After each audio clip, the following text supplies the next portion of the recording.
Les antipodes.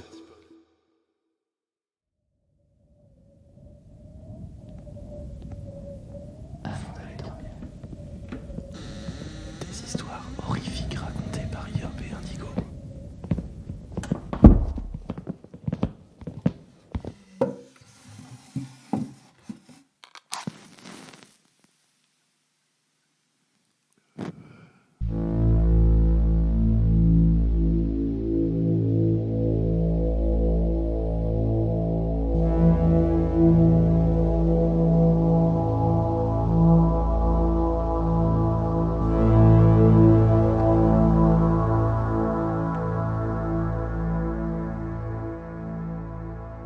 Installez-vous confortablement au fond de votre lit, remontez la couette jusqu'au menton et fermez les yeux.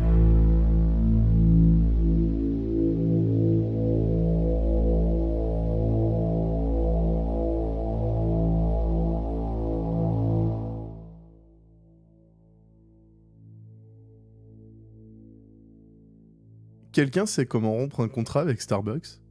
Je viens de commencer mon nouveau boulot et je veux déjà démissionner. Je veux vraiment démissionner. Parce que ce truc n'est pas normal. Enfin, je crois pas. Parce que je veux dire, vous avez de l'expérience avec ce genre de truc ? Moi, je viens d'une petite ville, donc j'y suis pas habitué. On n'avait même pas de Starbucks. Juste un petit resto qui avait été cambriolé à plusieurs reprises au fil des ans. Vous connaissez le mauvais pressentiment que vous avez quand quelque chose de mauvais va vous arriver, mais vous l'ignorez pour garder la tête froide ? Ouais, c'était une de ces situations. Mais j'avais besoin de fric. J'avais besoin d'un travail. L'université en ville, c'est cher. Surtout dans la vingtaine. Uber Eats tous les soirs et divers abonnements comme Netflix et Spotify, ainsi que les besoins de base nécessitant du cash. Alors naturellement, j'ai cherché des boulots à temps partiel pour remplir mes week-ends et mes soirées. En matière de recherche d'emploi, j'étais assez paresseux. Donc le job chez Starbucks est sorti de nulle part. Je le cherchais même pas. Je postulais pour un job dans le magasin de musique du coin quand il a attiré mon attention.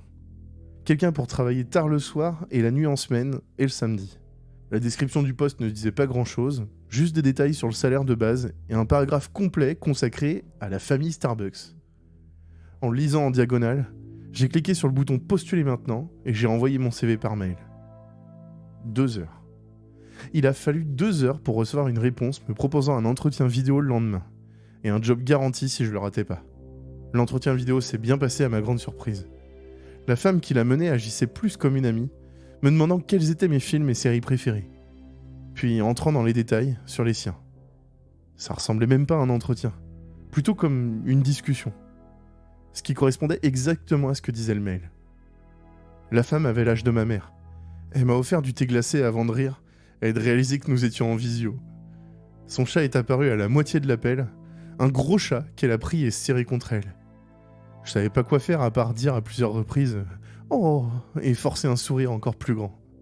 La femme, qui pour une raison quelconque ne s'est pas présentée, a terminé l'entretien avec une explication plus formelle et détaillée des règles et du règlement, qui est, je vous l'avoue, entrée par une oreille et sortie par l'autre. Je pense que j'étais trop excité par le job dans son ensemble. Il y a quelque chose de presque mythique à travailler chez Starbucks. J'ai vu des TikTok de serveurs pendant qu'ils traînaient dans les arrière-salles. Ça avait l'air fun. En plus, des boissons gratuites. Je me suis dit que travailler dans la célèbre chaîne de café aurait au moins des avantages et des cadeaux. La femme m'a parlé pendant presque 2 heures de certaines boissons, m'informant que je serais formé, puis passant aux choses à faire et à ne pas faire dans un environnement de travail. C'était un peu condescendant, mais je suppose qu'elle devait l'être pour rester professionnelle. J'ai décroché quand elle a commencé à parler d'une certaine querelle qu'ils avaient avec un autre magasin plus loin sur la route. La femme n'est pas entrée dans les détails, mais son expression s'est assombrie de manière significative lorsqu'elle s'est penchée vers son écran et a répété la phrase « Vous me comprenez ?» J'ai dû revenir en arrière et essayer de me rappeler ce qu'elle avait dit, mais j'étais hypnotisé par l'épée dorée en arrière-plan. Elle trônait sur le mur du fond dans toute sa splendeur. J'avais du mal à comprendre pourquoi une manager de Starbucks avait une épée accrochée à son mur. Inclinant la tête, la manager s'est raclé la gorge. Vous m'avez entendu ? Je l'avais entendu. En quelque sorte. En aucun cas je devais visiter ou m'approcher du Starbucks de la 2e rue. Si je le faisais, les conséquences seraient graves et je risquerais de perdre mon travail, voire pire. J'étais pas sûr de ce que signifiait voire pire, mais vu la manière dont son expression est passée de dame au chat sympa à employeur potentiel, je voulais pas poser de questions. Ouais, je ne peux pas m'approcher du magasin de la 2e rue. J'ai failli m'étouffer avec un verre d'eau que je sirotais lentement. Je mourais de chaud avec la chaleur intense que l'on vivait en ce moment. J'avais pris l'habitude de boire au moins 10 verres par jour. C'est une vraie ? J'ai demandé en désignant l'épée derrière elle. Je sais qu'on est censé maintenir une certaine façade professionnelle pendant les entretiens. Mais je voulais vraiment savoir si cette vieille chose était vraie. Ça me rendait fou. Les questions se bousculaient dans ma tête. Comment elle l'avait eue ? Est-ce qu'elle était à elle ? Est-ce qu'elle l'a posée ici pour une certaine esthétique et du feng shui ? Ou il y avait autre chose ? À son expression, elle semblait surprise.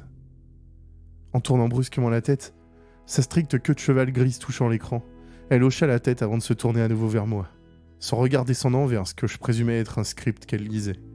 Ou peut-être parcourait-elle mon CV imprimé. Je voulais lui poser plus de questions sur l'éléphant dans la pièce, mais elle semblait satisfaite de répondre à ma question par un hochement de tête. Elle m'a posé d'autres questions, principalement sur mon éthique de travail et si jamais travaillais en équipe et de manière indépendante. Si j'avais des besoins spéciaux, et étrangement, si j'avais déjà tenu une arme à feu. Ça a sonné comme une alarme dans ma tête. Avec l'épée dorée pendue au mur de cette femme d'une 40aine d'années, je commençais vraiment à me poser des questions sur la nature exacte de ce que je ferais dans ce travail. Servir du café, évidemment, mais ça nécessite a priori aucune formation militaire. Alors, je savais pas quoi répondre. Elle a semblé faire marche arrière. Oh, c'est en cas de cambriolage. Mais son expression est restée stoïque, comme si elle parlait sur le ton de la plaisanterie, mais sans plaisanter. C'est rare. Cependant, c'est une précaution que nous devons prendre. Choisissant ses mots avec soin, elle a joint ses mains devant son visage, posant son menton sur ses doigts. Nos employés reçoivent une formation de base au maniement des armes à feu, dans le cas où, un jour, nous pourrions faire face à une situation difficile. Maintenant, je ne dis pas que c'est inévitable, mais en raison de certains comportements au fil des ans, il est bien sûr préférable d'être prudent plutôt que désolé. Ah ! J'ai essayé de sourire. Non, J'ai marqué une pause, espérant que mon incapacité à manier une arme à feu ne gâcherait pas mes chances. Mais je peux apprendre. À ce stade, je me demandais pourquoi je prendrais de mon temps pour apprendre à tirer avec une arme à feu que je n'utiliserais probablement jamais. À ma grande surprise cependant, le sourire de la femme s'est éclairci et elle a baissé les yeux sur ce qu'elle écrivait. Bien sûr, je suis très heureuse de l'entendre. Nous aimons les employés qui font de leur mieux pour apprendre et s'épanouir dans notre environnement de travail. Elle s'arrêta et tapa quelque chose sur son ordinateur portable avant de poser son regard sur moi. Je vous inscris pour des leçons le vendredi matin, ça vous va ? Avant que je puisse répondre, parce que je commençais sérieusement à me demander pourquoi elle était si obsédée par l'idée de me former à utiliser une putain d'arme à feu, elle se mit à acquiescer toute seule. Je vais mettre Jimmy en charge de vous. Je pense qu'il travaille le vendredi, donc votre accueil et votre intégration pourront être complétés le matin. Elle s'est perdue dans sa propre conversation murmurée à elle-même avant de s'éclaircir la gorge. Sa présence tout entière me mettait mal à l'aise. La dame avait été plus gentille au téléphone. Et plus tôt, pendant l'entretien, quand elle m'interrogeait sur mon personnage préféré de la Reine des Neiges. D'accord. L'intervieweuse rassembla ses papiers, me souriant à travers la caméra. Vous pouvez commencer demain, disons 5h30 ? Je ne serai pas là au début, en raison de certaines obligations. Cependant, j'ai 4 employés à la réception. Je suis sûre qu'ils vous réserveront un accueil chaleureux. J'ai remarqué quelque chose qui tressaillait sur ses lèvres. C'était presque comme si elle essayait de se retenir de rire. Ce qui était puéril du point de vue où c'était moi le plus jeune. Elle était censée établir une sorte de standard. Et pourtant, pour une raison quelconque, elle semblait plus encline à me taquiner sur les amitiés au travail et apparemment sur la proximité avec mes collègues. J'étais pas idiot, je savais ce qu'était l'amitié au travail. Ce n'est pas réel parce que vous êtes tous là pour faire un travail, pas pour nouer des amitiés pour la vie. J'ai hâte de les rencontrer, dis-je alors qu'elle éclata d'un rire qui me tordit les entrailles. Absolument. L'équipe est très soudée, donc ne le prenez pas personnellement s'ils sont initialement prudents. Je suis sûre que vous deviendrez tous de grands amis. Arnaud est un amour, tandis qu'Anna peut sembler distante au début, mais elle se réchauffera une fois que vous la connaîtrez mieux. Jimmy, en revanche, sera votre guide pendant l'orientation. Il vaut donc mieux rester près de lui. En fait, il est recommandé de l'observer pendant vos premières heures, car il est notre meilleur employé. Franchement, je suis impatiente que vous les rencontriez. Ce sont des gens formidables. À la manière dont elle décrivait les autres employés, je m'attendais à des personnages de dessin animé quand je franchirais la porte. D'accord, j'y serai. Je commençais à regretter d'avoir postulé. Elle a terminé l'appel avec un sourire radieux et son chat idiot marchant sur le clavier, ce qui l'a fait pousser un cri d'horreur. J'ai fermé mon ordi portable, les joues en feu. Alors, est-ce que je pouvais vraiment dire que ça s'était bien passé, alors que la responsable avait passé les 5 dernières minutes à insinuer que mes collègues de travail allaient me détester ? Merde. Je voulais pas y aller. J'ai jeté ma candidature et effacé son numéro de mon téléphone. Mais le lendemain matin, je me suis rapidement rendu compte, grâce à ma précieuse dose de caféine matinale, que j'avais besoin d'argent. Alors peu importe à quel point je voulais pas y aller, je devais y aller. Alors j'y suis allé, en essayant de pas y penser. Il était 5h34 quand je suis entré dans la lueur familière du célèbre magasin. Non sans avoir été arrêté au milieu d'une foule par une fille portant des Ray-Ban rose vif et un air renfrogné. Tu travailles là-bas ? Elle m'a dit, en pointant du doigt le magasin. J'ai haussé les épaules. Je suppose. Elle a reniflé, enlevant ses Ray-Ban et me fixant avec un sourire méprisant. Bonne chance pour ton enterrement. Normalement, dans des situations où des inconnus me disent des choses bizarres dans la rue, je ris simplement. Mais ça semblait personnel. Quoi ? La fille n'a rien dit avant de se retourner et de s'éloigner. Ou plutôt de courir. Bon, c'était bizarre. Après cette rencontre, je pesais le pour et le contre de prendre ce travail. Les avantages seraient bien sûr l'argent, mais aussi quelque chose pour occuper mon esprit en dehors des cours. Et les inconvénients seraient d'être coincé avec des collègues insupportables et une responsable qui incarnait le non-professionnalisme. Le magasin était assez vide quand je suis passé à travers les portes automatiques, savourant le ventilateur qui soufflait de l'air glacé sur mon visage. Une étudiante aux cheveux noirs avait le dos tourné vers moi, nettoyant les tables. Mais j'ai remarqué qu'elle se raidissait quand j'ai fait un pas en avant. Elle s'est redressée comme un chat passant en mode territorial, avant de se détendre et de lever 2 doigts. Le magasin était vide, donc j'avais aucune idée à qui elle faisait signe. Ce n'était pas un salut pour moi. J'avais aucune idée de ce que c'était. J'étais à mi-chemin du comptoir quand un gars a surgi de nulle part, en train d'essuyer une tasse avec un torchon. La première chose que j'ai remarquée, c'était ses cheveux, d'un rouge vif. En contraste avec sa peau pâle, ce gars se démarquait certainement dans une foule. Il avait mon âge, ou peut-être un peu plus âgé, la vingtaine, avec un large sourire et pas grand-chose d'autre, vêtu d'une chemise à manches courtes et d'un tablier Starbucks par-dessus. Je m'attendais à des excentriques dignes d'un dessin animé et je suis tombé sur un type ordinaire. Je me plaignais pas. Au départ, je pensais que ce gars était juste un autre étudiant sportif. Mais en regardant de plus près, la gentillesse dans ses yeux n'était pas sincère, et son sourire était forcé. Gardant une attitude professionnelle, il m'a regardé avec un sourire, se penchant sur le comptoir. Mais ses yeux continuaient de se diriger vers la porte, comme s'il attendait quelqu'un en particulier. « Toi !» Il a pointé son doigt vers moi, le traînant jusqu'à la porte, balayant ses cheveux de son visage avec sa main. Le gars sautillait sur la pointe de ses pieds. Il pouvait pas rester en place, comme un enfant hyperactif. « Tu es Matt, le nouveau que je suis censé former. » J'ai acquiescé, offrant un salut nerveux. « Jimmy !» se présenta-t-il, bien que visiblement distrait, son regard passant constamment vers la porte. Son apparence était assez amicale, mais très factice. C'était le même sourire que je présumais qu'il offrait aux clients qui complimentaient son apparence. « Salut, Matt !» Au lieu de tendre la main pour que je la serre, il croisa les bras sur sa poitrine. Jimmy inclina la tête, m'examinant avant que ses lèvres ne se transforment en un large sourire. « On commence ?» Jimmy entama la visite, me montrant le magasin lui-même, puis l'arrière-boutique, la réserve, la salle du personnel, et, bizarrement, une porte en bois, qu'il désigna comme étant la porte du breuvage. J'avais aucune idée de ce que cela signifiait, mais je pris mentalement note de l'éviter. Les arrière-salles du magasin ressemblaient à un labyrinthe. L'endroit était couvert de moisissures, de peintures écaillées sur les portes et de vieux carreaux de sol usés. Jimmy parlait beaucoup trop vite, comme s'il essayait intentionnellement de me confondre. Alors que je luttais avec mon tablier, il se retourna sur ses talons, un sourcil levé. « Tes cheveux sont trop longs, tu dois les attacher. Tu peux m'observer ce soir, mais ne me gêne pas. On a 2 pauses de 20 minutes, et pendant celle-ci, nous sommes contractuellement obligés d'aller au magasin de la 2e rue et de lancer des œufs sur leurs vitres. Oh, et la fille que tu viens de rencontrer qui n'a pas dit un mot, c'est Asma, tu t'habitueras à elle. » Son sourire atteignit un niveau de fausseté que je pensais pas possible. « Tu me suis ? » Quoi ? J'ai réussi à articuler alors que Jimmy me mena dans un long couloir sinueux qui plongeait dans diverses pièces. Des ascenseurs hors service, et l'escalier le plus effrayant que j'avais jamais vu, menant dans l'obscurité totale. Je tentais encore de comprendre ses propos. Jimmy se retourna avec une moue. Qu'est-ce qui se passe? Il hocha la tête en direction d'une blonde qui passait, qui me fit un sourire et tapa dans la main notre Jimmy avant de disparaître par une porte. « Vous lancez des œufs sur le magasin en bas de la rue ?» Les lèvres du gars tressaillirent en amorçant un sourire. Il se retourna, accélérant le pas. Ah, j'ai dit ça. Ah, évidemment, je plaisantais. Hein.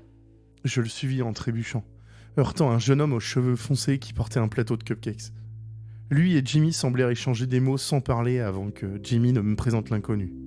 D'une manière ou d'une autre, je réussis à comprendre leur conversation télépathique à travers les mouvements des yeux et les sourires tendus. Ils ne parlaient pas de moi. C'est Arnaud, dit Jimmy, poussant les portes pour retourner à la boutique principale. Il prit la commande d'un client, conservant ce sourire idiot. Si t'as besoin d'aide pour faire ces boissons TikTok ennuyeuses qui prennent une éternité à préparer et qui ont probablement enfreint plusieurs règles de la Convention de Genève, il me donna un petit coup en préparant une boisson, ses mains sachant où tout se trouvait, préparant et servant un latte en quelques minutes. Eh bien, Arnaud est ton homme. Il gère notre page de réseaux sociaux et il connaît déjà la prochaine grande tendance. Je commençais lentement à m'adapter à ce travail, et mes collègues semblaient plutôt sympas. Jimmy m'aida effectivement tout au long de la soirée, parlant de sa vie personnelle et de son enfance, tout en nettoyant les tables et en conversant avec les autres. Il m'intégrait toujours dans la discussion, pour que je me sente pas exclu. Je finis par trier les cookies et créer des étiquettes de prix avec Aurora, la blonde pétillante qui avait tapé dans la main de Jimmy plus tôt. Elle me parla comme si nous avions été les meilleurs amis pendant des années, et cette partie de son charme me fit l'adorer instantanément. Elle était petite pour son âge, mais une vraie teigne quand il s'agissait de son langage tranchant. Je ne pensais pas qu'une petite chose comme elle puisse jurer comme un marin, mais c'était mignon. Jimmy et Aurora avaient une sorte de relation fraternelle, bien qu'à chaque fois que je croisais le regard de Arnaud, il souriait. Il semblait que tout le monde savait qu'ils avaient une relation, sauf eux. Je m'amusais réellement avec les autres, hochant la tête au rythme de la radio tout en servant un groupe d'enfants, lorsque Jimmy, qui était à côté de moi, sembla soudainement se raidir. Son sourire rieur se transforma en quelque chose d'autre. Je n'avais jamais vu une expression changer aussi rapidement. Mais il n'était pas le seul. Aurora, qui nettoyait les tables et riait des blagues de Jimmy, s'est redressée, ses yeux se tournant vers la porte. Arnaud a levé la tête de la machine à café qu'il est en train de moudre. En suivant leur regard, je me suis retrouvé face à face avec la gérante qui m'avait recruté.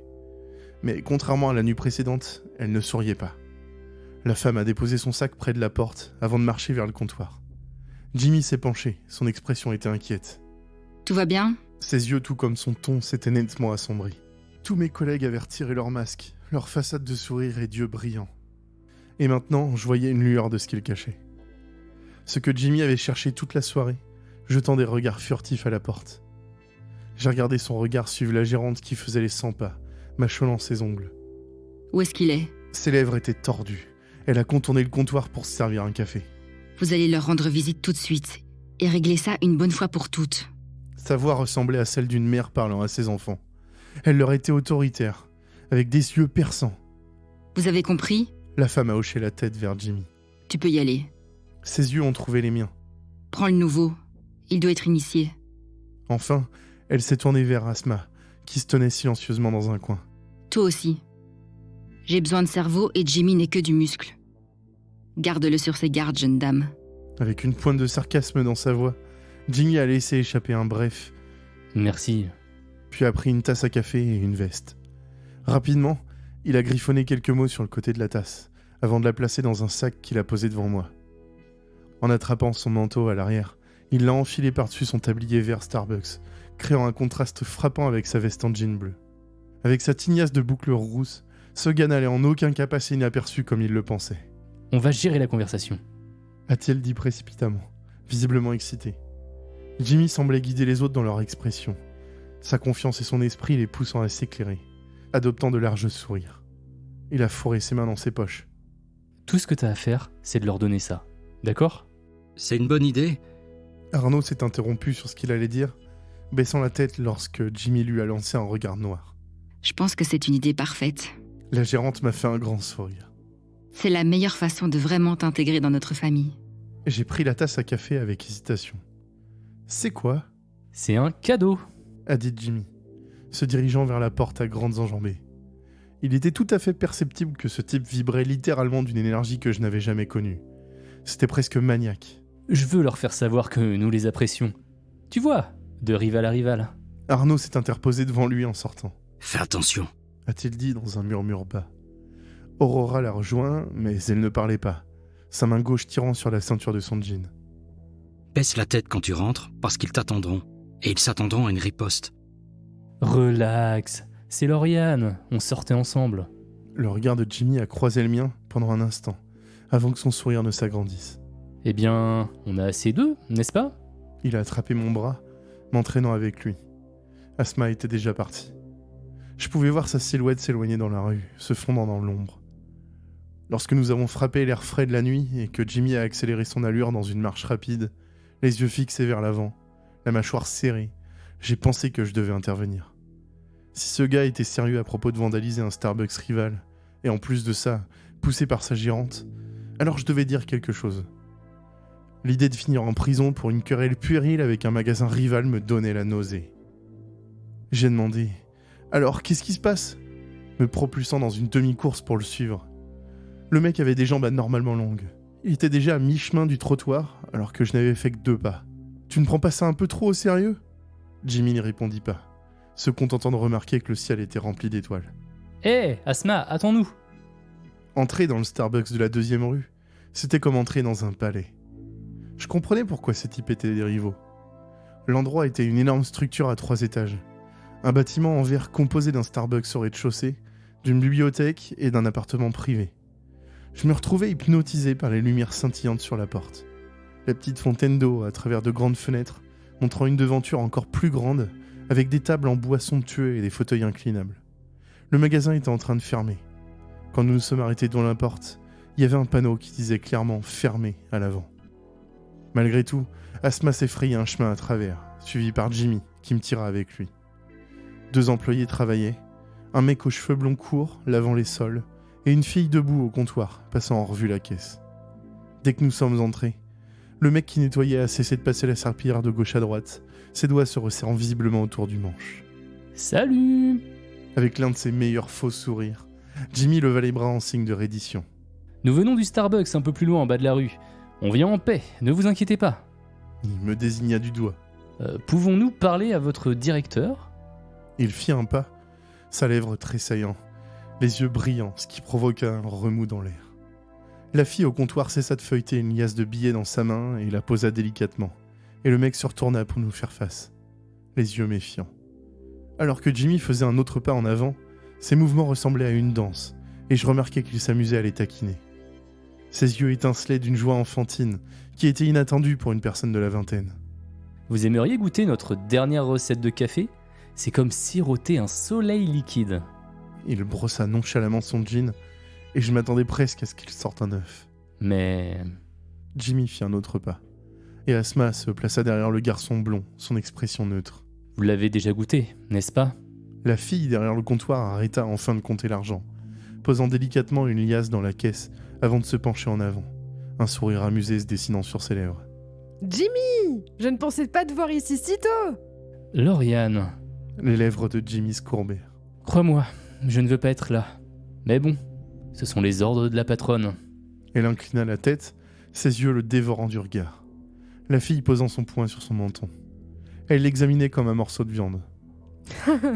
Et tu lui obéis. Son sourire s'élargit, et je vis sa main brosser à nouveau le devant de son tablier. Comme un gentil chien. Tu la connais ? J'ai dit à voix basse, serrant ma tasse de café dans ma main. Lauriane ? Jimmy se tourna vers moi. Oh ouais, on était les Roméo et Juliette de la rivalité des cafés. À l'époque où on était tous les deux débutants. Et notre magasin m'a kidnappé en dernier recours. Pour maintenir la paix, je suis resté. Il haussa les épaules. C'est ce qu'on me dit en tout cas. La légende de Starbucks devenait sombre. Ces types devaient plaisanter. Je fis un pas en arrière, impatient de me diriger vers la porte et de m'éloigner autant que possible de ce qui, j'en étais presque sûr, allait être beaucoup de lancers d'œufs et plusieurs arrestations. Tu as travaillé ici ? J'arrivais pas à croire que ma bouche continuait à bouger, à former des mots alors que je reculais lentement, avant que Jimmy ne m'attrape par le bras. Mais apparemment. Il me répondit, me ramenant à ses côtés. Pourquoi tu ne leur donnerais pas leur cadeau ? Merde. Je déballai le sac et sortis la tasse, acquiesçai et m'avançai lentement vers le comptoir pour la poser devant elle. Lauriane fronça les sourcils avant de la prendre, son regard allant sur le côté. Allez vous faire foutre les sangsues de la 2e rue. Merde, je ferais mieux de partir. Je pense pas que ce soit le travail pour moi. La dernière partie de mes mots explosa dans ma tête quand quelque chose frappa mes oreilles, une force physique me mettant à genoux. Au début, je savais pas ce que c'était. On aurait dit qu'une bombe nucléaire avait explosé. Lorsque le bourdonnement dans ma tête s'apaisa, je réalisais que ma tête était enfouie dans mes genoux, mes mains serrées sur mes oreilles. Mais quand j'ai essayé d'écouter au-delà du sifflement aigu incessant dans mon crâne, je les entendis l'un après l'autre. Des coups de feu. Le bruit de chaque balle résonnait dans mon crâne. C'était un vol, j'ai pensé, étourdi. Nous étions en train d'être braqués. Non, c'était la 2e rue qui était braquée. Quand je levais la tête pour essayer de trouver Jimmy et Asma pour voir s'ils allaient bien, je m'attendais à les voir se cacher comme moi. Jimmy, sous la table, étouffant ses cris dans sa main, et Asma le tirant calmement en sécurité. Mais c'est pas ce que j'ai vu. Au lieu de ça, je devais sûrement rêver. Jimmy n'avait pas bougé de sa place, et parfaitement fondu dans sa main, il y avait un pistolet. Un pistolet qu'il tenait comme un pro, ses mains enveloppant la crosse, l'index caressant la détente. Sa trajectoire était directement entre les yeux de Lauriane. Jimmy n'avait pas été celui qui avait tiré. En fait, Asma non plus, qui se tenait toujours raide derrière le garçon blond. C'était une fille derrière le comptoir qui était sortie de nulle part, brandissant le genre d'arme que je m'attendais à voir dans les films. J'ai remarqué que, par sa posture, Jimmy avait peut-être fait un pas à gauche, puis à droite pour éviter d'être touché. Mais la façon dont son comportement était totalement et complètement détendu me donnait des frissons. Le marché est annulé, Lauriane. Tu joues avec nous, alors on joue avec toi. Il abaissa légèrement son arme, ses yeux s'assombrissant. Où est Ren? Il est venu ici pour toi. Alors, il est où? Lauriane semblait remarquablement calme. Elle commença à lever les mains, ses lèvres formant les mots « Je sais pas de quoi vous parlez », avant de s'arrêter, son corps devenant mou. Il m'a fallu un moment pour réaliser que Jimmy avait tiré, suivi d'un autre tir, tous deux atterrissant juste entre ses yeux. Quand Lauriane a touché le sol, tout mon monde autour de moi explosa. Jimmy me tira au sol, se pressant à l'arrière d'une table, se retournant et éliminant le serveur qui avait failli me tirer une balle dans la figure. Ils étaient 5, tous de bons tireurs. Trop bons. Asma a facilement éliminé une blonde et une brune avec son propre magnum, suivi d'un chauve qui s'est écrasé à travers le comptoir, qui s'est effondré sous lui. Jimmy est tombé dans une fusillade maniaque avec un gars qui ne voulait pas abandonner, et après plusieurs tentatives, rechargeant et essayant de le finir depuis le sol, mon collègue s'est fatigué et s'est levé, a laissé tomber son arme et a sauté par-dessus le comptoir. Je savais pas quoi regarder. Asma qui détruisait leur machine à café, ou Jimmy qui brisait la nuque du garçon d'un simple tour de ses doigts, avant de lui arracher les yeux. Il a traîné le cadavre par-dessus ses genoux, grattant ses dents sur la chair pâle du cou du garçon, ses yeux clignotants. Je dirais pas qu'ils ont changé de couleur, mais il y avait quelque chose d'inhumain en eux, une certaine teinte autour de son iris. Ah, Il repoussa le cadavre, sautant en l'air. ça pue. Alors qu'il marchait à travers le verre brisé et les flaques rouges sur le sol, mon collègue attrapa une tasse, la vida, puis la recracha. Ah, c'est la pire chose que j'ai jamais goûtée. Asma se plaça devant lui, tendant son arme au garçon. Quand un membre de n'importe quel clan est tué sans raison, il y a un déséquilibre et le café est contaminé. Il faut rétablir l'équilibre avant que cela ne dégénère. Asma me jeta ensuite un regard en coin avant de lancer un regard entendu à Jimmy. Ne la laisse pas nous gêner. Ok, capitaine. Bon, Matt, tu prends un échantillon. On va trouver l'hôtel. Quelque chose de glacial coula le long de mon dos. Quoi ? Détends-toi, c'est plus amusant qu'il n'y paraît. Prends les échantillons. Je fonctionnais à l'adrénaline, faisant exactement ce qu'il disait. J'ai attrapé 2 tasses de café. Et maintenant, on rentre à la maison, c'est ça ? Il essuya ses lèvres avec un son de dégoût. Tu rigoles? Non, mec. On va chercher un café qui n'est pas contaminé. Asma élimina 2 gardes à l'arrière, avant de nous guider tous les deux à travers une lourde porte métallique qui menait à des tunnels éclairés à la bougie. Vous venez de tuer plusieurs personnes ? J'ai enfin réussi à articuler, suivant les 2 plus profondément dans l'obscurité. À cause d'un café ? Je ne pus résister à un rire nerveux qui se transforma en un sanglot. Vous venez de tuer 7 serveurs à cause d'un putain de café ? Je me retrouvais à reculer par moments, cherchant un moyen de sortir, une sortie loin de ce putain de cauchemar. Jimmy se tourna vers moi, la lueur dans ses yeux reflétée dans la lumière des bougies. Oh, s'il te plaît. Sa voix résonna dans le tunnel comme un ricanement. Tu penses vraiment que c'est seulement à propos du café ? Je n'ai pas compris ce qu'il voulait dire jusqu'à ce que nous arrivions au bout du tunnel, qui plongeait dans une alcôve nous menant à une grande salle ressemblant à une grotte. Dégainant son arme, Jimmy scruta l'obscurité. Y a quelqu'un ici ? Le silence nous répondit, et je me retrouvais paralysé sur place. Je savais pas sur quoi poser les yeux en premier. La sirène de Starbucks de 3 mètres de haut qui nous surplombait, éclairée par des bougies orange vacillantes, ou l'ancienne piscine remplie à ras-bord. Quand j'ai fait un pas en avant, mon pied a enfoncé quelque chose de mou. Et j'ai fait l'erreur de regarder en bas. Des corps. Je supposais que c'était le breuvage. Je me suis senti reculer, mais les bras chaleureux d'Asma me guidaient loin de la chair en décomposition et des têtes décapitées empoisonnées d'une manière que je pourrais presque qualifier de rituel. Il y avait des corps partout, tous en position fétale ou morts dans une posture de prière. Jimmy s'accroupit devant un gars portant encore son tablier Starbucks. Ses yeux avaient été proprement arrachés de son crâne. L'expression de Jimmy était magnifiquement sombre à la lumière des bougies. « Putain, mec. » murmura-t-il. On dirait qu'ils t'ont eu. Ça explique comment ils ont mis la main sur notre recette. Asma sortit son pistolet et désactiva la sécurité. Les yeux de la jeune fille étaient soudain tristes, sa lèvre tremblante. J'avais du mal à croire qu'une fille qui avait éliminé 3 serveurs à bout portant puisse pleurer. Qu'est-ce que c'est que cet endroit ? Qu'est-ce que vous foutez ici ? Jimmy se redressa. Asma se plaça derrière lui et j'ai remarqué que ses mains tenant son pistolet tremblaient. Elle leva le bras, le pointant vers l'arrière de sa tête. Jimmy ne réagit pas, m'envoyant seulement un sourire malsain. C'était à nous autrefois. Jusqu'à ce que d'autres magasins ouvrent et que ça devienne un véritable bordel. Jimmy soupira, se balançant d'un talon à l'autre. Le doigt d'Asma sur la gâchette suivait ses mouvements. Nous avions un traité de paix. Il hocha la tête vers sa collègue. La deuxième rue a toujours été obsédée par ce mélange particulier que nous avons et que les autres magasins n'ont pas. Ses lèvres se courbèrent. Ils sont avides et ils pensaient pouvoir nous baiser. D'abord, ils ont pris notre dernier manager. Il était comme un père pour nous. Ils l'ont découpé et ils nous ont envoyé sa tête. Il fit un geste vers son ami. Puis, ils ont pris Rennes. Ils ont attiré cette merde sur eux-mêmes. Alors qu'il parlait, Jimmy s'agenouilla et ferma les yeux, inclinant la tête devant la sirène. T'es prête ? Toujours. J'ai hurlé, plaquant ma main sur ma bouche quand cette fois, Asma tira sur Jimmy à bout portant à l'arrière de la tête. Quand son corps s'effondra au sol, quelque chose en moi se brisa en deux et je ne pus soudainement plus respirer. Je pensais que les deux jouaient à une sorte de jeu malsain avant de voir une flaque noire indubitable s'étaler sur l'autel. Dans le flou de la lumière des bougies oranges, c'était presque une vue hypnotique. Chut. Asma m'envoya un regard agacé, avant de ramasser son corps dans ses bras.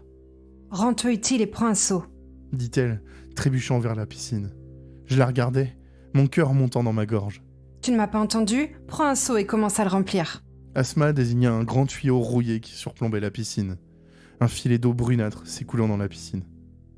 Alors que je commençais à avancer, Asma secoua la tête. Pas encore, me dit-elle, avant de soulever le corps de Jimmy et de le jeter dans l'obscurité. J'entendis le bruit de l'eau, mais je ne vis même pas son corps toucher la surface. Une partie de moi voulait comprendre ce qu'elle faisait, mais j'ai fait ce qu'on m'a demandé, avec des mains tremblantes, prenant un seau et me dirigeant vers le bord de la piscine. Asma siffla à nouveau. Je t'ai dit pas encore. Avant que je puisse parler, elle posa un doigt sur ses lèvres. Fais-le maintenant. L'eau de la piscine ? Elle leva un sourcil. Tu penses vraiment que c'est de l'eau ? Avant que je puisse articuler une sorte de réponse, je fus interrompu par ce qui ressemblait à un tremblement de terre soudain. Le sol gronda sous nos pieds. Alors que j'hésitais avant de lâcher le seau dans l'eau et d'en écoper autant que je le pouvais, je compris rapidement que ce n'était pas de l'eau. C'était épais, avec la consistance du sang, de couleur brun café, et pourtant collant et chaud comme du sang. Au-dessus de nous, le tuyau semblait prendre vie. Un tout nouveau flux de solution brunâtre descendant en cascade.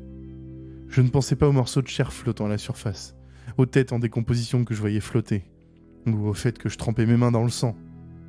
Café et sang. Mon estomac tentait de projeter mon déjeuner, mais je le ravala. J'en profitais, remplissant 3 seaux avant qu'Anna ne me saisisse par les épaules et ne me tire en arrière. Je ne réalisais pas que je sanglotais jusqu'à ce qu'elle me tende un mouchoir.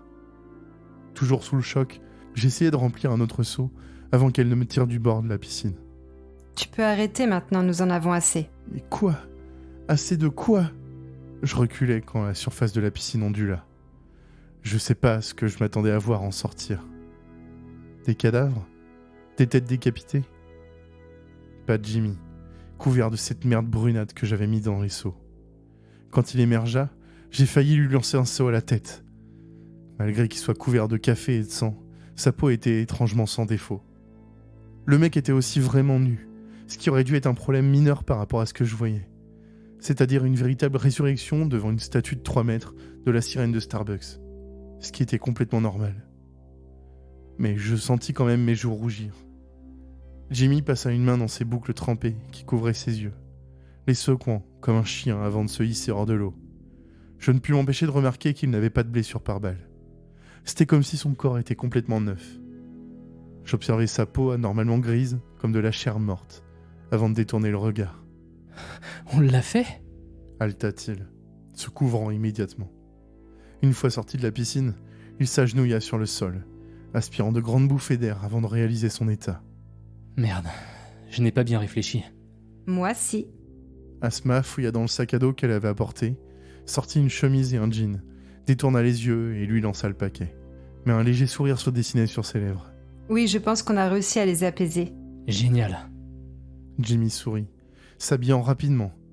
Il suça le bout de ses doigts. Il hocha la tête vers Asma. Ça a un bien meilleur goût. Il lui fit signe, et à mon dégoût, la fille lécha délicatement ses doigts et acquiesça avec son propre sourire. Ça a le goût de fleurs de cerisier. Ses yeux se posèrent sur moi, et je vis cette lueur inhumaine dans son regard, qui était très présente avant sa résurrection dans une piscine de café. Sa lèvre se tordit. Je voyais encore le café, ou le sang, couler en grosses gouttes le long de ses tempes et de sa joue. On le fait ? Jimmy se tourna vers Asma. Je veux dire, tant qu'on est là, non ? On peut initier le petit nouveau ? Immédiatement, je sus de quoi il parlait. Je reculais, mais il me suivit, se rapprochant de plus en plus jusqu'à ce que son souffle soit sur mon visage et que je sois sur le point de basculer. Je sentis quelque chose dans ses yeux. Quelque chose que je ne m'attendais pas d'un homme qui savait exactement ce qu'il faisait. De l'envie. Un autre pas en arrière, et je tomberais dans ce que je supposais être une piscine pleine de cadavres en décomposition et de café régénérant. Pas maintenant, Murmura Asma, et Jimmy s'arrêta net, faisant un pas en arrière. Casse-pied. Marmonna-t-il. Mais il recula, me permettant de m'éloigner de la piscine. Plus tard, il est secoué. On pourra le faire demain matin. À ma surprise, il n'y avait pas de policiers sur les lieux à la 2e rue, parce qu'il n'y avait pas de scène de crime. Le magasin était revenu à la normale et je n'avais pas l'énergie de me poser des questions. Quand nous sommes rentrés, Aurora m'a enlacé dans un câlin dont j'ai essayé de me dégager le plus rapidement possible, désireux de me barrer de cet endroit. Mais je devais finir mon service. J'avais vu un homme ressuscité par le café dans un putain de sanctuaire Starbucks. Et pourtant, il fallait que je continue à préparer des boissons jusqu'à la fin de mon service. Il était presque l'heure de fermer quand les portes se sont ouvertes. Et je me suis retrouvé face à face avec la fille d'avant, celle qui portait des Ray-Ban roses. Elle ne dit rien, mais la lame de son couteau effleurant mon ventre me dit tout ce que je devais savoir.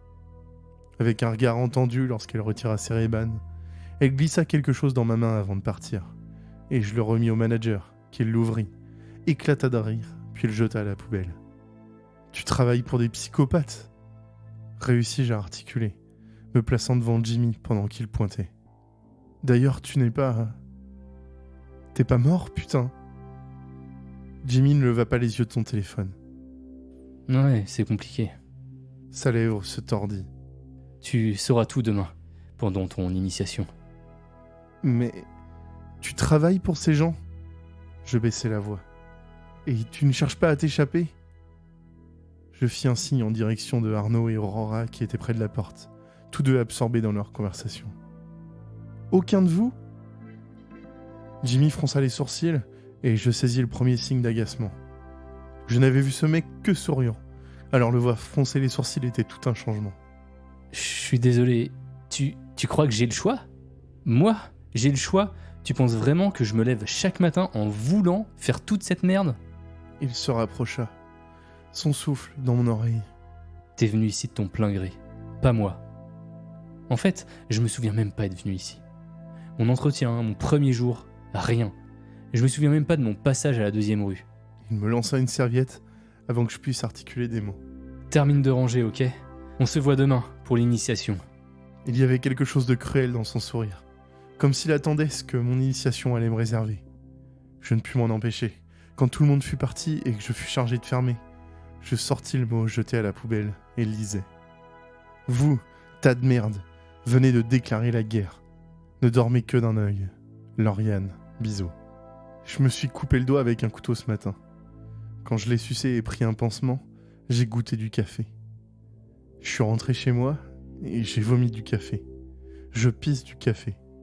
Je me suis douché 8 fois et je sens toujours ce putain de café. Quelqu'un sait comment on utilise une arme à feu ?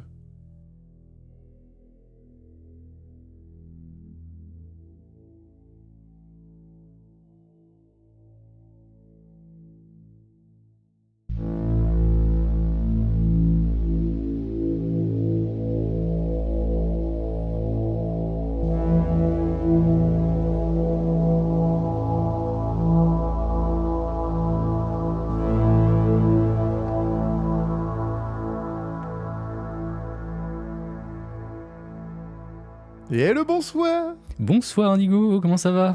Ça va et toi, Yop ? Ouais, ça va nickel. C'est pas comme si ça faisait 3 fois que je te posais la question, quoi. Oui, bon, petit problème technique, ça arrive parfois. Hein. C'est les joies du montage. Exactement. Alors, épisode 48, c'est ça ? Épisode 48, la chasse. Épisode un peu spécial, comme on dit. Comme on aime à dire. Eh oui, un épisode avec une seule histoire. Ouais. Comme le trou dans le sol, Ouais, finalement, épisode 42. c'est ça. Et on avait eu vachement de bons retours sur ce concept d'une seule et longue histoire. On s'est dit, bah, why not, quoi ? Pourquoi pas le refaire ? On remet ça. Et donc, Starbucks War, quoi. C'est beau. Ouais. Qui a été enregistré en live encore. Ah ouais. Qui a nécessité plein de voix. Il y avait Kat, Lily, Arcane75, Chaton One et Vanille. Et attention, Vanille, qui est ici présente ce soir. Bonsoir Vanille. Et le bonsoir, Vanille. Bonsoir. Bonsoir à tous. Comment vas-tu ? Ça va et vous ? Impeccable. Bah nickel. Ça fait plaisir de t'avoir là ce soir, sachant que ça fait quand même pas mal d'épisodes où on entend ta voix, tu commences à popper un peu dans beaucoup de nos épisodes. C'est vrai. Et puis t'étais toujours pas venu en fin d'épisode, histoire de savoir un peu ce que tu fais avec nous dans le label, tout ça, de te présenter, quoi. C'est vrai, effectivement. Je suis là ce soir. Est-ce que tu peux nous parler un peu de ton podcast du coup et de ce que tu fais dans le label, hein ? Alors, mon podcast, c'est Creepy. C'est un podcast où je parle de tueurs, tueuses en série, paranormal et mystères en tout genre, seul ou avec des invités parfois. Très souvent, en ce moment d'ailleurs. J'explore les affaires les plus tordues du monde et des époques. Voilà. Wow. Voilà, et c'est tout. Sinon, j'ai d'autres podcasts aussi. Mais ils sont pas dans le label. Bah. Enfin, si, il y en a un qui est dans le label. Eh ben attends, si tu veux, on va commencer par celui qui est pas dans le label, tiens, vas-y. Donc, il s'appelle Small Biz. Et c'est un podcast où j'interviewe des indépendants et des indépendantes, des créateurs et des créatrices qui ont un small biz, enfin qui vivent de leur métier. Oh my god, ça voulait rien dire. Vivre de son métier, c'est le minimum quand même. Ouais. Non, mais qui vivent de leur activité, voilà, c'est ça que je voulais dire. Et voilà, donc j'ai pu interviewer plein de gens qui ont des parcours différents, des podcasteurs. Des gens de grande qualité d'ailleurs. Des gens de grande qualité, et puis il y a Yop. Pardon. C'était trop Oui, tentant. il fallait que je comble une semaine, donc Il y hop. avait personne cette semaine-là. Voilà, mais sinon, ouais, ça va des illustrateurs, des animateurs, 3D, 2D. Donc voilà. Excellent. Trop bien. Ça sort quand ? C'est quoi la fréquence, la récurrence ? Ça sort tous les lundis, toutes les 2 semaines. Et est-ce qu'on peut avoir genre un spoiler du prochain invité ? Mark Zuckerberg ? C'est une fille qui fait des impressions sur t-shirt assez stylax, très drôle. Je n'en dirai pas plus. Mark Zuckerberg ? Excellent, eh bien allez écouter Small Bee si vous voulez en savoir plus. Yes. Et t'as un 3e podcast qui a été lancé très récemment, et là qu'on fait en duo, et il s'appelle Sous-Côté. Est-ce que tu veux le présenter ou Alors, vas-y. c'est la première fois qu'on en parle là sur. Sur Avant d'aller dormir, c'est, ouais. c'est officiel. Hein. C'est officiel, C'est ouais. officiel, ouais. Waouh, quelle question. Alors en fait, c'est un podcast qu'on enregistre en live tous les mercredis soirs à 21h ou presque sur la chaîne de Je suis Yop sur Twitch. Abonnez-vous. On fait un react de thread sur Reddit. Reddit, c'est, pour les boomers, c'est une plateforme en ligne de forum. Voilà, et les gens, nous on focus sur les gens qui racontent, enfin on focus, non c'est faux, on fait plein de threads différents, mais là on parle de gens qui nous lâchent des confessions anonymes, on les juge au tribunal des trous de balle, donc pour savoir s'ils sont trous de balle ou pas dans la situation qu'ils décrivent. Alors c'est pas mes mots, hein, c'est la terminologie c'est vrai. de Reddit. C'est officiel, c'est officiel. Non mais oui, excusez-moi quand même, je suis une femme sérieuse. Et donc voilà, donc toutes les semaines on fait ça et puis on s'amuse bien, c'est très drôle. Donc n'hésitez pas à passer un soir si jamais ça vous dit. Ouais, et puis c'est pareil, ça sort tous les mercredis matins en podcast. Et j'ai trouvé un super subreddit où il y en a qui racontent leur vengeance. Oh Et c'est trop bien. Donc je pense que Oh, wow. ce sera au prochain live. Ouais, oh là là, j'ai hâte. Sous-Côté, c'est un podcast marrant qui change de tout ce qu'on fait d'habitude. Ouais. Ça fait du bien aussi d'avoir des retours de gens qui disent vous nous avez fait marrer et tout. Je trouve ça trop stylé. Ça change d'exercice. Ça mérite beaucoup d'étoiles, quoi. Ça mérite beaucoup Ouais. d'étoiles sur Apple Podcast. D'ailleurs, je sais pas si t'as vu, mais on a eu un 3 étoiles Ouais. et on a eu excellent. Elle nous a dit excellent, 3 étoiles. Oh, vivement la suite. Vivement la suite. Vivement la suite. 3 étoiles. Et voilà, je crois que ça fait à peu près le tour. Est-ce qu'on a d'autres actus dans le label Indigo tant qu'on y est là? Hop, hop, hop, hop, hop, hop. Bonjour, c'est le Indigo du montage. Si vous entendez ma voix, c'est parce qu'on a oublié de préciser quelque chose pendant l'enregistrement. Sous-Côté, si vous voulez le trouver sur les plateformes, ça s'écrit sous, S-O-U-S, un petit tiret, et côté, Q-U-O-T-E. Voilà, jeu de mots par rapport aux quotes quoi, sur Reddit, les citations, quoi, finalement. Sous-Côté. Est-ce qu'on devrait l'appeler comme ça? Je ne sais pas. Bref, si vous voulez le trouver, vous écrivez ça dans vos plateformes de podcast préférées, ou tout simplement, les liens seront dans la description, vous connaissez maintenant. Donc, foncez écouter, abonnez-vous, évidemment, si vous voulez entendre le prochain subreddit sur les revanches. Et si vous pensez que ce podcast est excellent, mettez plus d'étoiles que 3. Allez, des bisous. C'est reparti. Je viens d'oublier, j'ai un autre podcast, Ah oui? mais exclusivement sur Patreon. Excusez-moi, excusez-moi de vous interrompre. Mais oui. J'ai oublié. J'ai le Crosscast Ah, avec Dan. Bah, Dan, t'es là?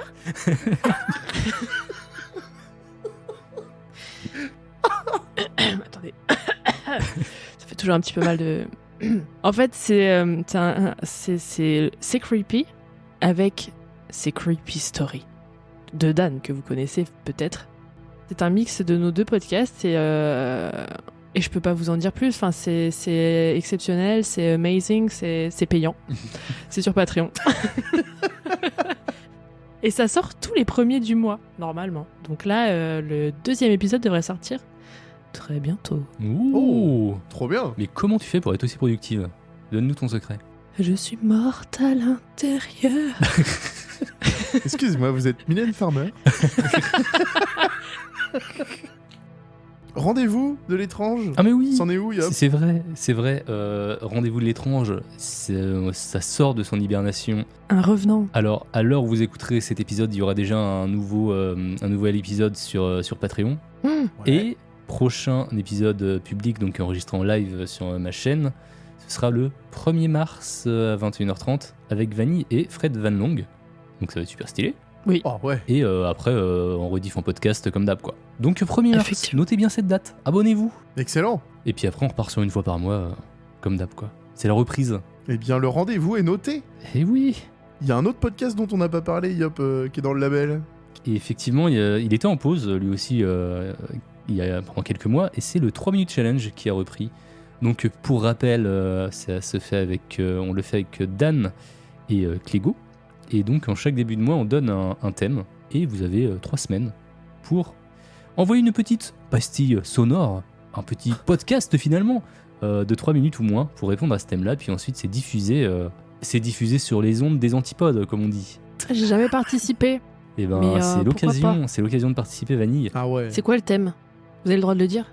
Imaginez ce qui se passerait dans votre vie si vous gagniez au loto. Je suis sûr, Vanille, toi t'as déjà des plans en plus. Il serait super rapide à faire ce podcast. Ben écoutez, je vais participer, vous savez quoi? Allez. Voilà, vous m'avez provoqué, maintenant, vous allez récolter. Il s'est passé quelque chose récemment, Yop. Ben on l'a un peu introduit lors de la dernière outro. On l'a carrément introduit dans la outro. C'est... On a passé le cap des 2000 abonnés sur Insta, les 2000 followers Ouais. sur Instagram. Donc on a fait un jeu concours et on a fait gagner la gourde Patreon. La célèbre gourde Patreon, voilà, elle va bientôt être dans les mains d'un Adados finalement. D'un Adados, Ouais. bien sûr, bien sûr. Oh là là, on va lui préparer un petit colis digne de ce nom. Je tiens à signaler d'ailleurs que t'as fait des super stories d'ailleurs pour l'annoncer. Oh, c'était dégueulasse. Il y a aussi ton système là pour de tirage au sort. Ouais. Qui était complètement fou avec des. On dirait que t'as créé un logiciel où avec des boutons où t'appuies des trucs, il y a des flammes et tout, des feux d'artifice, et puis ça dit qui c'est qui a gagné. Bah, en vrai, c'était une macro Excel. Donc il y avait vraiment des boutons avec un truc qui prend un commentaire, un commentaire et un pseudo aléatoirement, quoi. Et ouais, bah fallait bien ça, tu vois. Bah minimum. Au moins qu'il y ait qu'on conserve le côté aléatoire, parce que... Ah bah là on est complètement. aucun intérêt. Ah bah oui. Donc c'est sûr. c'était assez coolos. Et du coup, qui c'est qui a gagné cette gourde Patreon? C'était le pseudo. N'allez pas le harceler parce que vous êtes jaloux, les haters. Je sais qu'on avait qu'une gourde. Vous pouvez pas faire autrement. Son pseudo, c'est... on peut le dire, c'est Matt. C'est Matt qui a un peu hacké le jeu en participant avec ses 14 comptes Instagram. Ça devrait être interdit, ça, mais bon, que voulez-vous? Eh bien, félicitations Matt. Et Bravo. plus connu sous le nom d'ailleurs dans la commu d'Obscuroustache finalement. C'est vrai, ça. Donc félicitations et je crois que c'est un Indigo qui va se charger de l'envoi Oui. du colis. On va faire un super paquet. Du coup, ça peut prendre quelques semaines, quelques mois. Hein. Non, ça va partir vite. Ça va partir, ça arrive lourd. Je ferai le boxing, c'est comme le unboxing. En live comme, sur Twitch. dans l'autre sens. En live sur Twitch. Ah bah oui, mardi prochain, Donc mardi prochain. à l'occasion. Bon, on a plein de personnes à remercier. Comme tu as fait les derniers patrons la dernière fois, je pense que je vais le faire quand même. Allez, Allez, je merci. t'en prie. Merci à Alice, Alison, Hello, Artis, CC, Isolt, Ek, Drinky, Costina, Kala, Louise, Foctopus, Léonie, Stéphia, Christophe, Anna et Nicole. Merci à vous. Merci beaucoup. Bienvenue dans la crème de l'élite. Et puis vous avez beaucoup de choses à écouter, donc j'espère que votre découverte se passe bien. Et on a dépassé les 50 quickslips, on doit être à 51, 52 là, un truc comme ça. C'est beau, hein, quand même. C'est beau. Ça fait du contenu. On doit avoir 8 ou 9 what the fuck. What the fuck, ouais. Et puis voilà quoi, les unplugged aussi qui commencent à arriver, et un unplug qui arrive prochainement d'ailleurs. Un autre prochainement qui arrive, Ouais. plus... comment on dit en français? Comment on avait appelé ça? Les backstories, là? Les Tu sais comment on avait... Ouais, les backstories. C'était ça. Exactement. Les backstories. Ouais. Ouais. Je sais pas pourquoi je voulais leur donner un autre nom en tête, j'avais oublié. Voilà. Mais c'est ça. Oh, les backstories, ça aussi, c'est bien champ max. Ouais. Donc vous avez des heures et des heures d'enjaillement, donc merci à vous. Merci. Merci. Est-ce que tant qu'on est dans la commu, ça fait longtemps qu'on a fait un tour des commentaires. On en a eu plein ouais. dernièrement. On va peut-être pas tous les lire. On va en garder pour d'autres épisodes quand même, je pense. Mais on en a eu un long qui était rigolo. Non mais on dit tout le temps qu'on a la meilleure commu du monde. Et je m'en vais vous le prouver. Alors, un grand merci à JK Number 1 qui nous a mis un commentaire 5 étoiles. Rien que ça. Waouh. qui s'appelle le champion incontesté des podcasts d'horreur, Petit Fantôme qui tire la langue. Désolé, Vanille. Ah, mais moi, c'est pas un podcast horreur, hein. Moi, Bah c'est un oui, podcast... C'est la vérité, c'est du vrai crime. Voilà, Mm. bah oui. Bah Donc, oui, en fait, parce qu'en fait, c'est pour ça. Voilà. Bah oui. Alors, préparez-vous. Donc, GK number one nous dit fan de podcast horrifiques, cessez votre errance sur les plateformes. Je pense que ça va devenir notre nouvelle bio. Hein. Ouais, c'est vrai. Fan de podcast horrifiques, cessez votre errance sur les plateformes. Vous avez trouvé votre paradis infernal. Éteignez la lumière, remontez la couette jusqu'au menton et plongez tête la première en frémissant dans ces petits chefs-d'œuvre surnaturels. Des histoires terrifiantes et surprenantes de créativité. Des musiques lancinantes et immersives à souhait. Des phobies exploitées avec justesse. Bref, tout ce qu'il faut pour égayer vos soirées. Citrouille. La blague marche bof à l'oral, mais... Vos soirées citrouille ou comme moi, vos longs trajets en voiture, surtout de nuit sur de longues routes de campagne. Indigo, Yop, juste merci à vous trois. Oui, je compte le rire d'Indigo comme une personne à part entière. Et à vos super comparses pour ces heures d'écoute et de réécoute d'histoires très stylax, ainsi que ces lives d'anthologie plutôt champ max, avec la commu élue meilleure commu du monde. Bah voilà. PS, mention spéciale pour les épisodes 15 et l'incroyable histoire de la chaîne cachée, et 38. 38, c'était la déesse mutilée. Il est maintenant temps de trouver le sommeil, mais avant, vous reprendrez bien une petite histoire. Oh là là. Et la transition est parfaite. Ah ouais. Et avant de passer à l'histoire, on va juste remercier Vanille, encore une fois, et Lily, qui nous ont accompagnés pour cette histoire. Et voilà. Merci. Merci. Et bonsoir, c'est Yop du montage, le montage d'après. Ouais, parce qu'en fait, on intervient tous les deux à différentes étapes dans le process de montage. Mais c'est pas pour ça, c'est pas pour vous dire ça que j'interromps votre programme. J'interviens parce qu'on est complètement partis en live tous les trois et on n'a pas du tout suivi nos notes et on a oublié le plus important avant de se quitter. Et le plus important, c'est de remercier l'autrice qui nous a envoyé l'histoire que vous vous apprêtez à écouter. Cette histoire s'appelle donc La Chasse et elle a été écrite par Sophia Humbert. On va mettre tous ces liens dans la description si vous voulez en savoir plus sur son activité et si vous voulez vous procurer ses nouvelles. On met aussi le lien vers son podcast qu'elle co-anime et qui s'appelle « On a supprimé les rushs ». Comme vous pouvez l'imaginer, ça parle de cinéma. Donc voilà, cette fois, je crois que j'ai tout dit. Je vous laisse avec son histoire. Merci encore Sophia et la bonne écoute à tous. Bonne écoute. Bonne écoute, salut. À bientôt. Des bisous. Bye.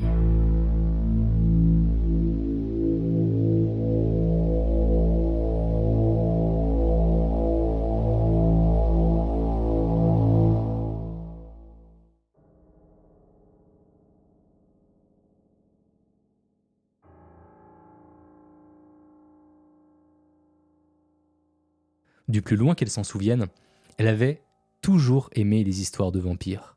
Il y avait quelque chose de fascinant dans l'idée de l'immortalité, surtout quand tout en vous vous rappelait votre mortalité. Claudia ne se souvenait plus trop comment cela avait commencé à l'obséder, peut-être à la mort de sa mère. Elle avait alors 15 ans, l'âge pour débuter une vie sexuelle, mais pas encore pour voter ni pour vivre toute seule. Quand sa mère était morte, le monde avait basculé. Claudia avait alors réalisé que sa mère n'était pas seulement le centre de son monde, mais également ses fondations. Pourtant, elle n'avait jamais considéré sa mère comme quelqu'un de bien, comme une bonne mère. Sa mère était malade. Une maladie du sang l'affectait, tandis qu'un autre mal gangrénait son esprit. Claudia n'avait jamais vraiment prêté attention à ce que sa mère pouvait lui raconter. Elle la croyait folle, comme tout le monde.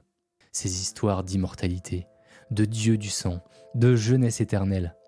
Ça semblait n'avoir de sens. Ça semblait être une façon de fuir la réalité. Mais à présent, la jeune fille comprenait parfaitement. Parce que elle aussi était obsédée par ces histoires de vampires. Sa mère était affectée. Et, sans doute, lui avait-elle transmis le mal dans les veines. Mais contrairement à sa mère, Claudia ne finirait pas à l'asile, ne crèverait pas bêtement. Elle s'était enfuie des familles d'accueil. Elle avait rejoint les oiseaux de la nuit, les créatures hantant l'obscurité des ruelles de la capitale. L'adolescente longeait les murs, évitant les figures d'autorité. Elle errait parmi les mendiants, les gitans, les marginaux, les squatteurs, les sans-abri. Parmi eux, elle se sentait presque chez elle. Ils ne la jugeaient pas. Ils n'exigeaient rien d'elle. Et certains, parmi eux, croyaient aussi à l'existence des éternels. Claudia ne leur parlait jamais vraiment de sa mère, ni de son obsession. Elle se contentait d'évoquer sa mort et les familles d'accueil. Cela leur suffisait pour l'accueillir, la protéger, la nourrir, lui offrir un toit. Ils formaient un clan bien plus généreux que ce que le système pouvait lui offrir. Mais Claudia avait besoin de plus que cela. Elle cherchait les immortels dans les ombres caressantes de la nuit. Sa quête l'amena dans des boîtes de nuit, dans des bars, dans des salles de concert, partout où la vie nocturne fourmillait, cherchant les prédateurs. Parce qu'un vampire se devait de chasser dans ces endroits-là, estimait-elle. Claudia observait la faune. La jeunesse s'amusait. Elle avait leur âge. Elle aurait pu être l'un d'eux, sur la piste de danse. Elle aurait pu rire comme ses filles, draguer et boire jusqu'à en oublier sa vie, s'abandonner dans les bras de l'un de ces beaux garçons. Diable que la lumière des stroboscopes les rendait beaux, ces jeunes gens. Diable comme elle enviait leur innocence, leur ignorance des horreurs de la vie. Claudia assistait à leur parade amoureuse sur la piste de danse, enviait ces corps évoluant avec volupté. Elle aurait aimé être eux, être à leur place, leur centre des regards, l'objet de ses caresses, de cette douceur, embrasser ses lèvres offertes, carmin, si rouges, incandescentes comme la vie, vibrantes. Mais la jeune fille n'était pas là pour ça. Elle cherchait parmi eux le chasseur, celui qui n'était pas là pour danser, mais pour trouver sa proie, son repas. Sans qu'elle sache pourquoi, quand elle le vit, elle sut ce qu'il était. Il fallait que ce soit un homme, évidemment. Dans sa caboche d'adolescente, à peine sortie de l'enfance, c'étaient forcément eux les prédateurs. Il avait la peau pâle et de grands yeux bleus. Bien sûr qu'ils étaient grands, beaux et fascinants ses yeux. N'étaient-ce pas les portes de l'âme ? Le reflet de son absence, en l'occurrence. Il avait l'air hors du temps. C'est cela qui la marqua en premier lieu. Comme s'il n'était pas vraiment de cette époque-là. Comme s'il n'appartenait pas vraiment à ces lieux. Elle l'observa, fascinée. Il évoluait au milieu de la faune nocturne comme s'il la survolait, comme s'il ne lui appartenait pas vraiment. Les filles, tout particulièrement, lui tournaient autour, comme des mouches autour du miel. Claudia non plus ne pouvait pas détacher ses yeux de lui. Qui aurait pu ? Il était d'une beauté troublante, comme toutes les créatures de la nuit, et son caractère surnaturel luisait dans ses yeux. Claudia se sentait l'âme d'une chasseresse, de la belle et indomptable déesse Diane. Elle avait tout sur elle dans son sac à dos, un peu lourd sur ses épaules. Tout ce dont avait besoin la Van Helsing des temps modernes.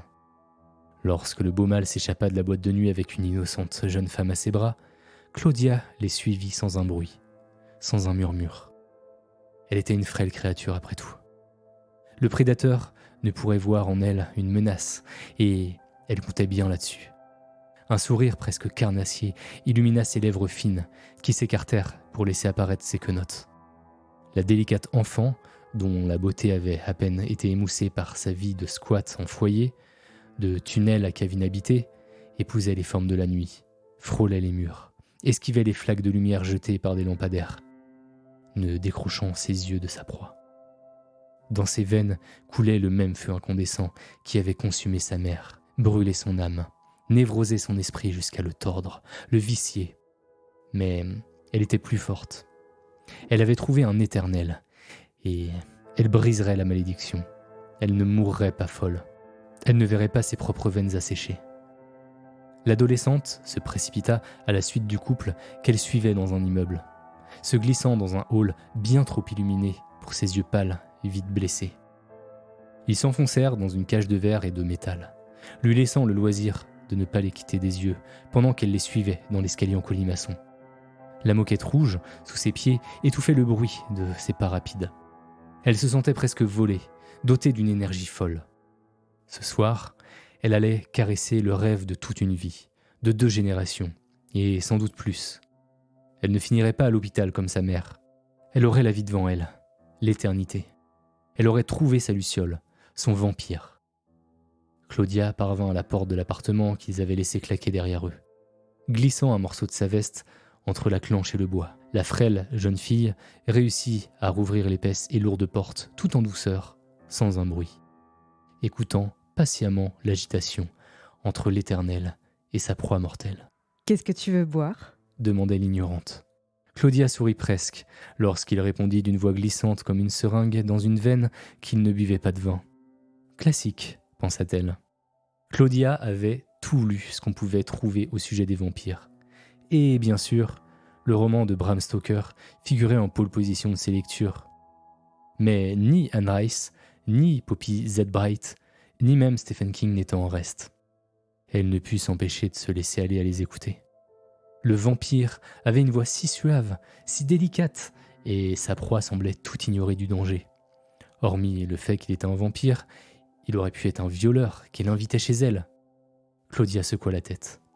Heureusement pour la fille, elle était là. Patiente, elle l'était, car il s'écoula au moins 1 heure avant qu'il ne passe dans la chambre. Elle ne pourrait dire pourquoi il perdait autant de temps à discuter avant de passer aux choses sérieuses. Claudia sentait la fièvre impatiente la gagner. Mais finalement, la jeune proie attira le vampire à sa suite jusqu'à un lit qui émit un grincement quand ils se juchèrent dessus. Claudia, réfugiée dans un placard, les regarda passer. Elle avait eu largement le temps de se préparer. Le plus dur était de procéder en silence. Les chaînes font beaucoup de bruit en dépit de toutes les précautions qu'on peut prendre. Aussi avait-elle choisi de les laisser pour le moment dans le sac. Telle une ombre, elle se glissa hors de sa cachette et s'approcha de la chambre où elle entendait les bruits de succion. L'immortel s'était enfin attaqué à son repas. Elle se plaça dans l'entrebâillement. Évidemment, le vampire avait la tête plongée dans l'entrejambe de la délicate ingénue. Sans doute avait-il déjà mordu l'artère fémorale. Il ne perdait vraiment pas de temps, le salaud. Claudia s'élança et l'électrocuta. Le corps du vampire fut secoué un temps, puis s'effondra comme une masse. Sa proie ignorante du danger auquel elle venait d'échapper se relevait inquiète, puis surprise, puis furieuse. Claudia lui envoya à elle aussi une décharge. Ne l'avait-elle pas sauvée elle aussi ? La jeune fille s'attela ensuite au plus gros du travail. Elle tira le corps du vampire pour le disposer sur une chaise dans la cuisine. L'enchaîner s'avéra moins laborieux. Diable qu'il était lourd. Elle parvint néanmoins à l'attacher solidement. Une fois qu'elle eut fini, elle souffla quelques secondes. Sa beauté pâle était frappante sous la lumière artificielle. Mais elle n'avait le luxe de l'admirer. Elle plaça un bol sur le sol, lui trancha les veines au niveau du poignet avant de planter une paille épaisse en métal dans la plaie. Elle fit de même avec l'autre poignet, afin que le sang s'écoule librement, même si sa chair de vampire essayait de se guérir. La tâche accomplie, elle put s'accorder un petit répit. Car la jeune fille dans la chambre pourrait se réveiller à tout instant, hurler, appeler à l'aide. Il fallait la bâillonner et l'attacher, elle aussi. Claudia étant sympa, elle avait prévu une corde légère. Cela lui prit moins de temps que pour s'occuper du vampire. Une fois qu'elle eut fini, elle revint à la cuisine. Le vampire revenait, doucement mais sûrement à lui. Claudia le regarda droit dans les yeux. Elle n'avait pas peur de ses yeux hypnotiques, ni de sa capacité à l'envoûter. Elle avait bu de la verveine, mangé de l'ail. De plus, il n'avait pas de pouvoir sur elle. Parce qu'elle était comme sa mère le lui avait toujours dit, spéciale, à moitié vampire elle aussi. Ce besoin de sang, une fois cerné, une fois connu, expliquait tout. Pourquoi la lumière du soleil la blessait ? Pourquoi elle s'était toujours sentie différente, anormale ? Pourquoi elle ne s'était jamais sentie nulle part à sa place, excepté parmi les créatures étranges de la nuit, les marginaux. Elle était pareille que lui, enfin, presque, parce qu'elle était mortelle. De cela, elle en avait conscience. Elle vieillirait et mourrait comme sa mère, sauf si elle consommait du sang de vampire. Voilà à quoi il lui servirait, avant qu'elle ne plante un pieu dans son cœur. Mais puisqu'il devait la nourrir avant de mourir, elle pouvait bien écouter ses dernières confessions. « Pourquoi ?» dit-il simplement. Claudia esquissa un sourire amusé. Il avait l'air hébété. Le bol commençait à être bien rempli. Elle ignorait la quantité exacte, mais il avait déjà perdu de sa superbe, et l'éclat de ses yeux s'était éteint. Elle savait que ce sang précieux lui accordait sa force et ses pouvoirs. Plus vite elle l'en privait, moins elle risquait de se rebiffer et de l'attaquer. À présent qu'elle en avait extrait une belle quantité, elle avait l'assurance qu'il ne pourrait se défaire de ses chaînes. Enfin, en théorie, elle resta prudente. Pourquoi pas? Pourquoi serait-ce pour vous seulement? Pourquoi n'aurais-je pas droit, moi aussi, à un petit bout d'immortalité? Les yeux du vampire cherchaient une réponse. Il paraissait s'effacer, doucement, mais sûrement, à mesure que la faiblesse le prenait. Elle l'observait. Sa pâleur mortelle se faisait de plus en plus présente. Et ses veines, grosses et grasses, semblaient s'affadir, tandis que ses yeux se fermaient par intermittence, comme si ses paupières étaient trop lourdes. Prudemment, elle enleva un des bols et le remplaça par un vide. Après un dernier regard à la créature captive, elle trempa ses lèvres dans le breuvage des dieux, le sang qui rendait immortelle. Elle aussi serait immortelle. Vous allez me tuer? La jeune fille reposa le bol doucement.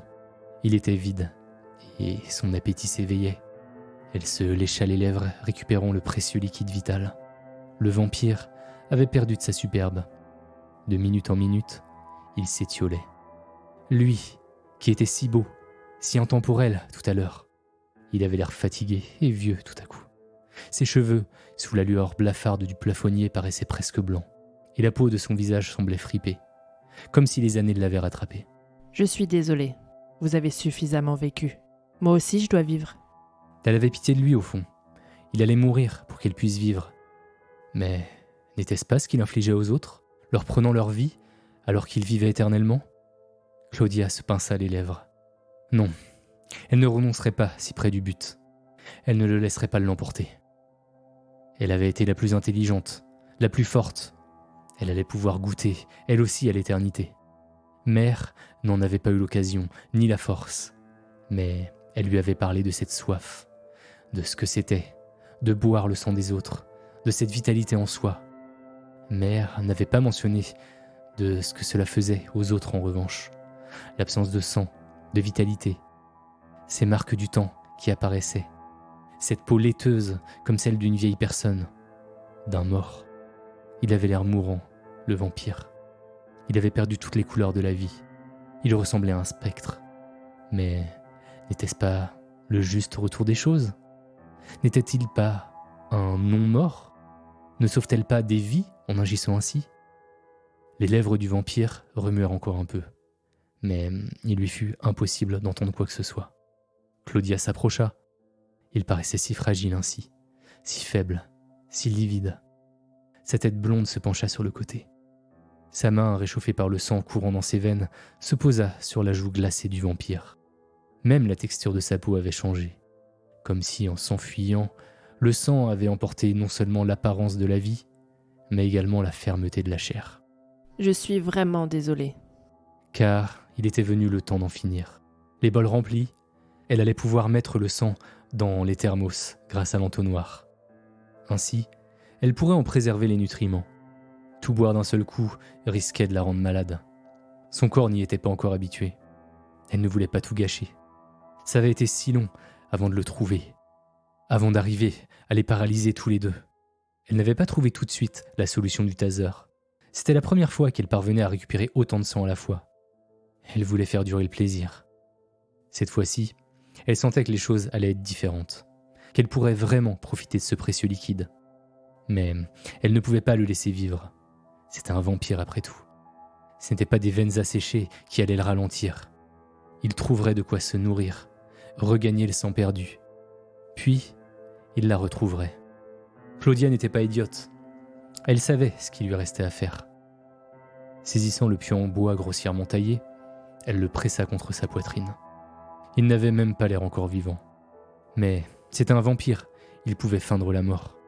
Elle ne le laisserait pas tromper. Pas cette fois-ci. Prenant le maillet de l'autre main, elle visa, puis frappa le pieu jusqu'à ce qu'il s'enfonce dans la chair.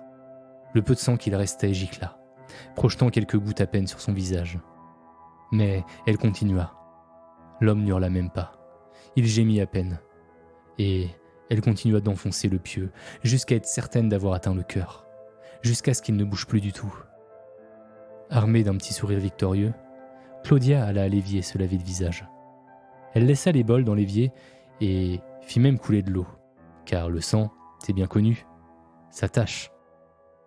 Puis, elle plaça les bouteilles dans la glacière et s'en alla, sans un adieu, sans un au revoir. Son sourire s'élargit lorsqu'elle laissa la porte claquer derrière elle. N'avait-elle pas sauvé une fille d'une mort certaine ? Elle s'était sauvée elle aussi, au passage, et avait enlevé un monstre de la terre. Sa mère serait fière d'elle. Claudia sautillait presque en descendant l'escalier, se glissant parmi les ombres de la nuit qui l'habillaient si bien.